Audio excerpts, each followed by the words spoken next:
Parusahan at magsisisi ang taong nakagawa ng kasalanan sa iyo.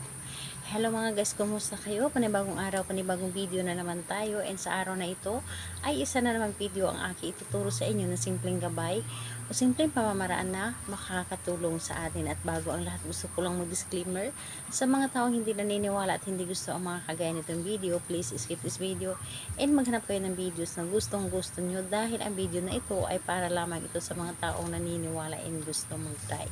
Sa lahat po ng mga nagko-comment po dito sa aking video dito sa loob ng aking channel, mag-ingat sa lahat ng mga nagre-reply sa inyo na dinadala kayo sa kanilang WhatsApp in Imo app o pamakaiwas po tayo sa scam. Ngayon po ituturo ko sa inyo paano parusahan o paano pagsisihan ng taong nakagawa ng kasalanan sa inyo. Gusto nyo ba na magsisisi siya kung ano man yung nagawa niya kasalanan sa inyo? Magsisisi siya at humingi ito ng tawad sa inyo. Kahit sinong tao ay pwede mong gawa nito, basta ito ay nagkakasala sa inyo o may nagawang kasalanan, hindi kayo nakapagsalita ito ng hindi maganda sa inyo o nakapagsalita ito ng masakit sa inyo. So, dito po is kailangan natin ng ating gagamitin. Kailangan natin dito maghanda ng isang maliit na pirasong papel. Kailangan natin ng panulat. Kailangan natin dito ng sili. Dapat po yung siling maanghang, fresh na sili po. Basta ito, kahit anong klaseng sili, basta sili at fresh ito, yung maanghang po. And kailangan din natin dito ng kandila. So, ayun lamang ang ating dapat na ihanda. Again po, papel, panulat, sili pwede yung mga labuyo, and ayun po, fresh po dapat, yung may katas, and kandila. Yun ang ating dapat na ihanda.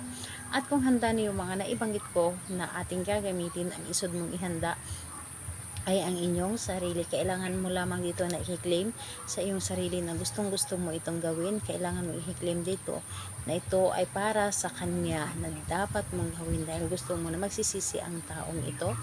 And ayun po, kailangan buo ang inyong loob sa paggawa and paniniwala. And kapag okay ka na, pwede mo na itong umpisahan. So, ang gagawin mo lamang dito is napakadali at napakasimple lamang. Dito sa papel, maliit lamang na papel tulad nito, isulat mo dito ang kanyang buong pangalan. Isulat mo dito ang kanyang buong pangalan, at pagkatapos mo isulat ang kanyang buong pangalan, kunin mo ang sili at hiwain mo ito. Hiwain, at yung katas niya, ipahid-pahid mo sa kanyang pangalan. So, ipahid-pahid mo dito sa kanyang pangalan, at habang pinapahid mo ito sa kanyang pangalan, sabihin mo dito, magsisisi ka at humingi ka ng tawad sa iyong mga nagawang kasalanan sa akin. Humingi ka ng tawad, lumuhod ka, napupunta dito sa akin at humingi ng tawad. Sabihin mo dito ang lahat-lahat ng gusto mong sasabihin. Halimbawa ay sabihin mong hindi ka makakatulog kung hindi ka makakapaghingi ng tawad sa akin. Hindi ka makakatulog hanggat hindi mo ako makakausap. Humingi ka ng tawad sa akin ngayon din. So, ayun po.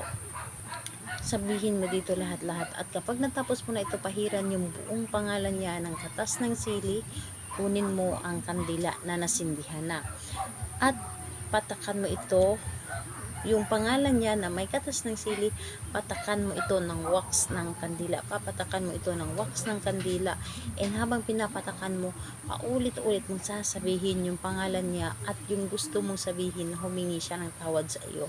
At hindi siya mapakali, hindi siya makakatulog hanggat hindi siya makakahingi ng tawad sa inyo. So, yun po ang inyong dapat gawin.